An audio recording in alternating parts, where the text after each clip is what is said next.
Hi, Glenn here from GMT Point Specialist Limited. Right, I've been asked about hessian, how you put it on the wall and things like that. I've got a few different ways I do it. I put a batten right across the top.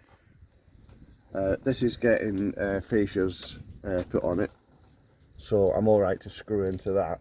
But this is asbestos, so screwing into it, just make sure you got your mask and goggles on. Right, so I've put this on sideways. There's 2 to 3 layers of hessian on this because it's only 1.20 m wide. So you can screw it on like that, what I've done there, or you can prise it up using your scaffolding board. Just ask your scaffolder to leave you some extra boards. I'm going to screw this down now to the scaffolding, and so that's using a scaffolding plank, or you can use a piece of batten. If you've got battens on site, use it, but if not, save you going to buying a load of battens, just ask your scaffolder to leave you some planks. So I'll hang it with bungees, or I'll hang it with these cable ties. When you hang it with bungees, make sure that hook is to the outside, because you don't want that hook rubbing up against your pointing. And with the hessian isn't stuck to the wall. I don't know if you can see that spring back. There's a bit of a gap. There's a slight gap.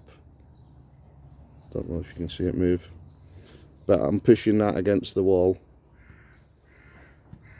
so it's not like sweating or anything, and the hessian's doing its job. But like I say, please like and share, it helps with the algorithm. And if you've got any questions, please don't hesitate to message me. The reason I've done 2 or 3 layers of this is because that over there is open to the elements, and it was driving rain yesterday. Going to dampening the hessian as well, talking about that, is the following day I'll lift my hessian up, hang it on the gutters, tamper my wall back, give it a light mist, and this is day 3. So on day 3 I absolutely soak the wall.